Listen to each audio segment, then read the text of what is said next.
안녕하세요, 박권일입니다. 오늘 퇴근길 인문학에서는 가짜뉴스 시대와 미디어 리터러시에 대해서 같이 얘기를 나눠볼까 합니다. 미디어 리터러시라는 말이 좀 어렵게 들리실 수 있을 것 같습니다. 미디어도 어렵고 리터러시도 어려운데요. 우선 리터러시에 대해서 먼저 말씀을 드려볼까 해요. 우리 속담 중에 낯 놓고 기역자도 모른다는 말이 있습니다. 낯과 기역자가 비슷한 형태니까 낯을 보면 당연히 기역자를 떠올려야겠죠. 근데 이 기역자를 떠올리지 못하는 사람들도 있습니다. 말은 할 줄 아는데 글을 모르는 사람들입니다. 요컨대 이 속담은 문맹 상태를 가리킵니다. 영어로 하면 일리터러시, 즉 리터러시가 없다라는 의미입니다. 그럼 낯 놓고 기역자를 알면 어떤가요? 이건 리터러시가 있는 거겠죠. 단순하게 말하면 글과 문자를 읽고 이해하는 능력, 그게 바로 리터러시입니다.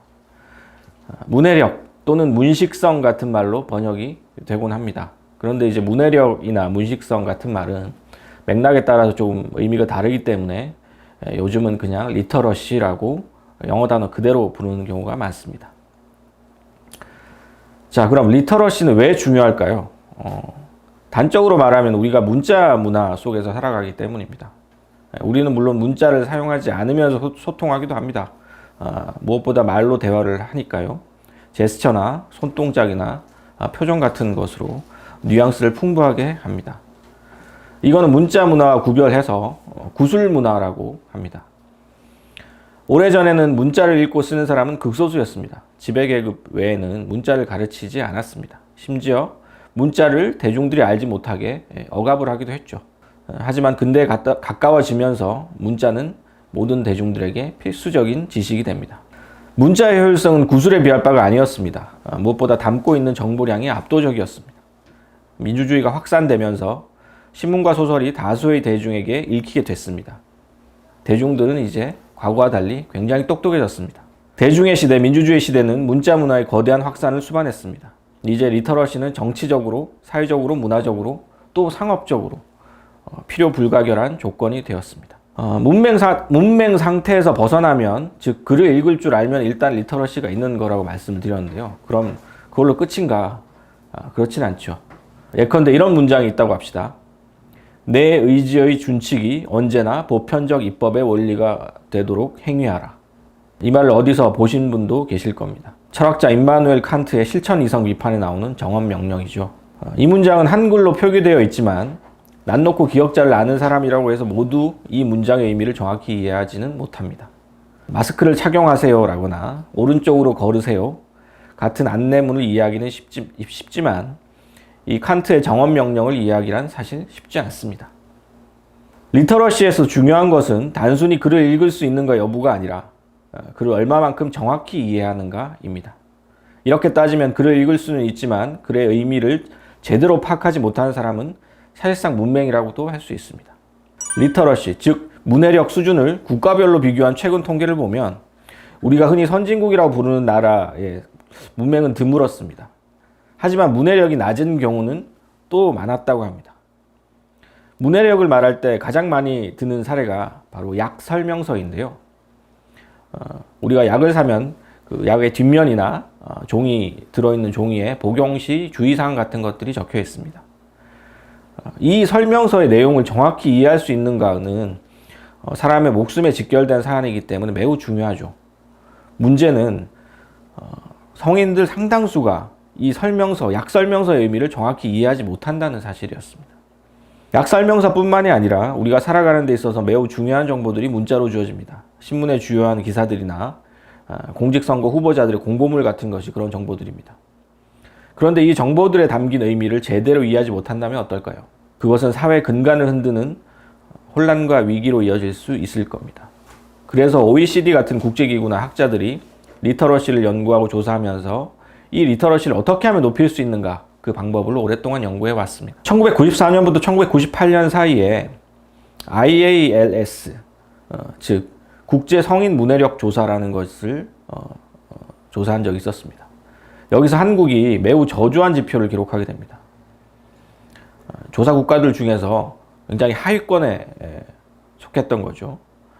이 조사 결과가 한국 사람들의 자존심에 너무 큰 상처를 주는 바람에 언론의 기사도 많이 됐고 상당히 사회적인 반향을 일으켰습니다. 교육부가 나서서 비슷한 조사를 국내 한정해서 다시 하는 일도 있었다고 합니다. 사실 이 IALS는 조사 방법에 대한 비판도 좀 있었던 통계였기 때문에 이후에 조사 방법을 좀 개선해서 국제 성인 역량 조사 PIAAC라는 그런 조사가 다시 새로 개발되어서 나왔습니다. 이 지표를 조사를 해보니까 예전 조사만큼 한국인의 문해력이 심각하게 나쁘게 나오지는 않았어요. 한국은 중위권 정도의 문해력으로 나타났고 특히 젊은 세대의 문해력은 조사 대상국 중에서도 최상위권이었습니다. 이것은 곧 노년 세대 문해력이 아주 낮은 수준이었다는 의미입니다. 평균적으로 중간 정도 성적을 거뒀으니까요. OECD는 특별히 한국의 사례를 언급을 하면서 청년 세대와 노년 세대 간의 문해력 격차가 상대적으로 매우 도드라진다라고 평가를 하였습니다. 이 자세한 내용은 OECD 웹사이트에 들어가 보면 무료로 다운받아 볼 수 있습니다. 상당히 흥미로운 내용들이 많으니까 관심이 있으신 분들께서는 참조해 보시기 바랍니다. 이렇게 리터러시가 중요한 개념이다 보니까 대중들의 이해가 심화되어야 될 필요가 있는 많은 영역에 전부 리터러시가 필요하다는 생각으로 이어지게 됐습니다. 그래서 분야별로 리터러시를 쪼개고 분류하게 되고 그 하나하나가 또 다른 거대한 학문적 연구 대상이 되기도 했습니다. 예컨대 디지털 리터러시, 미디어 리터러시, 디지털 미디어 리터러시, 파이낸셜 리터러시, 인포메이션 리터러시, 컴퓨터 리터러시, 젠더 리터러시 등등 각종 리터러시들이 나온 것입니다. 미디어 리터러시는 그 중에서도 매우 중요하게 취급되고 또 엄청나게 많이 연구되어 온 리터러시라고 할 수 있습니다. 글자 그대로 미디어를 얼마만큼 잘 이해하는가, 그것이 바로 미디어 리터러시라고 할 수 있습니다. 미국의 미디어 리터러시 교육협회는 미디어 리터러시를 커뮤니케이션 수단을 사용하여 접근, 분석, 평가, 제작, 행동하는 능력으로 정의합니다. 미디어 리터러시 교육의 목적은 미디어의 영향력을 깨닫고 미디어의 정보를 이해하며 미디어를 직접 활용할 수 있는 능력을 함양하는 것입니다. 여기서 미디어는 신문, 방송 같은 매스미디어만을 뜻하는 것이 아니라 모든 유형의, 인간이 활용할 수 있는 모든 유형의 소통수단을 가리킵니다. 미디어 리터러시는 일종의 역량 강화로 이해되어 왔고 그래서 전통적인 미디어 연구 분야뿐만이 아니라 교육학 분야에서도 많이 다루어지는 주제였습니다. 지금까지 미디어 리터러시 교육은 크게 3단계의 패러다임을 거쳐왔습니다. 첫 단계는 텔레비전을 중심으로 한 영상 미디어의 비판적 이해 그리고 해독에 대한 리터러시였습니다. 텔레비전이라는 게 처음 등장했을 때 그 충격은 우리가 인터넷이 등장했을 때 충격보다 훨씬 더 컸다라고 얘기를 합니다. 텔레비전은 라디오와 영화와 책을 죽이고 사람들에게서 생각하는 능력마저 빼앗아갈 것이라고 예견하는 사람들이 굉장히 많았습니다. 쉽게 말해서 TV는 바보 상자라는 것입니다. 이러한 히스테릭한 반응과 더불어서 텔레비전이 워낙 강력한 자극을 주는 매체였기 때문에 그것이 주는 정보와 자극을 어떻게 수용하는가가 매우 중요한 의제가 되었습니다. 두 번째 패러다임의 단계는 비디오 카메라의 등장으로 촉발되었습니다. 시청자들이 이제는 단순히 화면을 통해서 무언가를 보는 것이 아니라 본인이 스스로 영상을 통해서 자기 표현을 한다. 그런 의미에서 퍼블릭 액세스 개념이 등장하게 됩니다. 세 번째 단계는 인터넷 등장 이후에 접근, 이해, 창조로 대변되는 미디어 리터러시입니다. 디지털 시대 이후 미디어 리터러시는 이제 단지 미디어 리터러시가 아니라 디지털 미디어 리터러시와 사실상 다르지 않은 것이 되었습니다. 전문가들은 미디어 사용에 사회적, 문화적 측면이 강조되고 관계 중심의 커뮤니케이션 능력이 요구되는 현재 소셜미디어 환경에 적합한 네 번째 단계, 또 다른 단계의 미디어 리터러시 패러다임이 필요한 상황이다라고 얘기하고 있습니다. 미디어 리터러시라는 분야는 영국과 캐나다, 미국을 중심으로 굉장히 활발하게 연구되어 왔고 특히 영민권의 연구 동향에 조건 반사 쪽으로 따르는 경향이 강한 한국에서도 미디어 리터러시 연구들이 많이 나왔습니다. 정말로 아이러니한 사실은 미디어 리터러시 관련 담론과 각종 교육 자료, 학술적 연구들이 어마어마하게 쏟아져 나오는 오늘날 페이크 뉴스, 즉 가짜 뉴스죠. 음모론, 약자와 소수자를 향한 혐오 표현 같은 현상들이 어느 때보다 극에 달해 있다는 사실입니다. 서구의 유력 언론들과 전문가들은 이러한 세계적 경향을 한마디로 일컬어 포스트 트루스, 즉 탈진실의 시대라고 불렀습니다. 트럼프 대통령의 당선 이후 그가 SNS를 통해서 내뱉어온 각종 거짓말들이 모두 탈진실 시대를 증명하는 강력한 증거가 되었습니다. 인간이 각종 미디어를 자유자재로 활용하는 능력으로 치면 지금이 인류 역사상 가장 탁월한 시기임은 분명합니다. 실제로 인터넷이 등장해 IT 산업에 거품이 부풀어 오르던 1990년대 말부터 2000년대 중반까지 많은 전문가들이 이렇게 말했습니다. 인류 역사상 최고의 지식혁명이 시작되었다. 이제 대중지성, 집단지성의 시대가 왔다. 그러면서 위키피디아와 네티즌의 위대함을 침이 마르도록 칭송하였죠. 스마트해진 인류에 대한 온갖 낙관적인 전망을 담은 책과 연구들이 쏟아져 나왔습니다. 2020년쯤이 되면 거짓 정보나 가짜 뉴스 같은 것들은 대중들의 힘으로, 대중들의 지성으로 도태될 것이라고 믿은 사람들이 당시에 실제로 많았습니다. 그런데 지금은 어떤가요? 그런 이야기를 하던 전문가들이 입을 모두 다 다물었습니다. 아니, 심지어 그때 대중지성을 칭송하던 전문가들 중 일부는 이제 가짜뉴스의 범람과 대중의 무지를 열심히 비판하고 있습니다. 그 많던 대중지성 찬양자들은 모두 어디로 왔을까요? 인류의 평균적 미디어 리터러시가 어느 때보다 높은 수준에 있는 지금 어째서 갖가지 허위 정보들, 가짜뉴스들이 범람하게 되었을까요? 유튜브를 보면 그야말로 입이 벌어질 정도로 거짓말과 허위 정보들이 넘쳐납니다. 우리가 미디어 리터러시라는 개념을 통해 던져봐야 할 진짜 질문은 바로 이것입니다. 어느 때보다 계몽된 인류는, 어느 때보다 미디어를 잘 활용하는 인류는 왜 이렇게 거짓말에 잘 속아 넘어가는 것일까요? 학문의 발달은 자연에 대한 지식뿐 아니라 우리 자신, 즉 인간에 대한 지식 역시 늘려왔습니다. 그 축적의 결과 우리는 우리가 생각하는 것보다 훨씬 거짓말이나 속임수, 편견과 선입견에 취약하다는 것, 그리고 우리가 생각하는 것보다 훨씬 비논리적이고 비이성적이라는 사실이 속속 밝혀졌습니다. 논리적 판단과 상반되는 인지적 편향들이 인간에게 기본적으로 내장되어 있고 그 종류 또한 굉장히 많다는 사실 역시 과학적으로 밝혀졌습니다. 개인이 얼마나 많이 배웠건 간에 우리 인간은 그러한 종적 특징을 공유하고 있습니다. 이것은 개인차 혹은 교육 수준을 가뿐히 뛰어넘는 강력한 인간의 공통점입니다. 이것은 소위 정보의 개인화 또는 프라이빗 큐레이션에 의해서 점점 더 심해지고 있습니다. 내가 보고 있는 컴퓨터 스크린에 혹은 내가 보고 있는 핸드폰의 화면에 내가 자주 보는 것, 좋아하는 것, 선호하는 것만을 보여주는 것이죠. 이게 바로 정보의 개인화, 프라이빗 큐레이션입니다. 내가 싫어하거나 관심이 없거나 반대하는 것은 점점 드물어지다가 결국 사라져버립니다. 하나의 세계에 다양한 인간들이 살아가는 것이 아니라 각자의 방에서 서로가 다르게 구성한 현실을 진짜 세계라고 믿으면서 살아간다는 의미입니다. 디지털화가 고도화될수록 인간은 객관성보다 주관성을 강화하는 방향으로 옮겨가기 쉽습니다. 소위 말하는 확증 편향이 강해지는 것입니다. 각자의 인간이 각자가 원하는 진실만을 본다는 것. 이것을 잘 보여준 작품이 1950년의 영화 라쇼몽입니다. 구로사와 아키라 감독은 플래시백 기법을 활용해서 인간은 자신에게 유리한 쪽으로 사건을 윤색한다는 사실을 탁월하게 그려냈죠. 자기가 선호하는 정보만 취하는 사람은 가장 속기 쉬운 사람입니다. 보고 싶은 것만 보니까요. 어린아이가 보자기를 뒤집어 쓰고서 남들도 자신을 보지 못할 거라고 착각하는 것과 비슷합니다. 반대로 말하면 자신이 외면하고 싶은 혹은 생각지도 못했던 정보에 계속 노출되는 사람은 그만큼 속기가 어렵습니다. 객관적인 판단의 근거들이 그만큼 많기 때문입니다.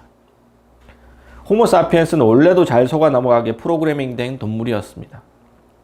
인간은 이성적 존재가 아니라 편견과 편향의 동물입니다. 여기에 더해서 보고 싶은 정보만 계속 보게 만들면 어떻게 될지는 뻔한 일입니다. 사피엔스의 저자 유발 노아 하라리는 오늘날 인간의 두뇌는 매우 해킹하기 쉽다고 말합니다. 그리고 테크놀로지의 발전으로 인해 인간은 자신의 두뇌가 해킹 당하는지조차 알 수가 없다고 말합니다. 과거에 우리가 선동, 세뇌, 여론 조작 같은 말로 명명했던 그런 현상이 고도 정보화 사회인 오늘날 훨씬 더 쉽게 그리고 훨씬 더 대규모로 일어난다는 의미입니다. 하라리는 영국의 언론 가디언에 쓴 기고문에서 이렇게 말합니다. 당신은 인터넷을 서핑하다가 눈에 띄는 기사 제목을 보게 됩니다. 이민자들이 여성을 강간했다.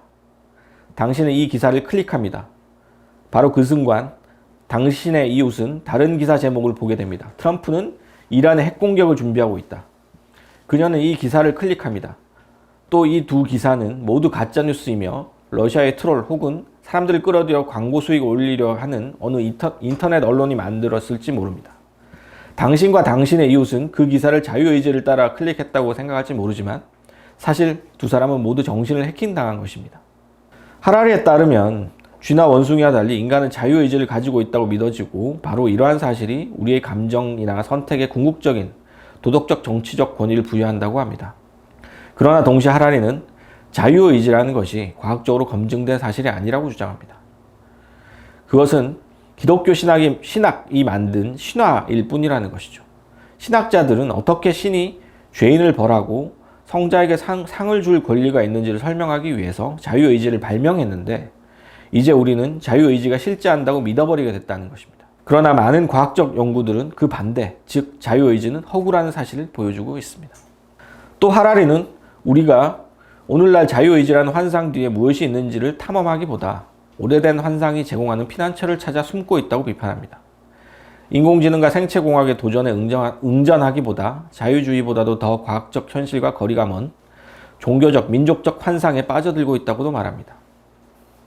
새로운 정치적 모델을 찾는 대신에 오래된 사상의 찌꺼기를 다시 모으고 있다는 것입니다. 하라리는 이러한 경향에 대해 매우 심각한 경각심을 가져야 한다고 강조하고 있습니다. 선동이나 세뇌에 속아 넘어가는 사람은 천진난만하고 순진한 사람일까요? 유발 하라리가 말하고 있는 브레인을 해킹당하기 쉬운 사람은 사실 그런 부류가 아닙니다. 하라리가 염두에 두고 있는 사람은 스스로 똑똑하다고 착각하는 사람입니다.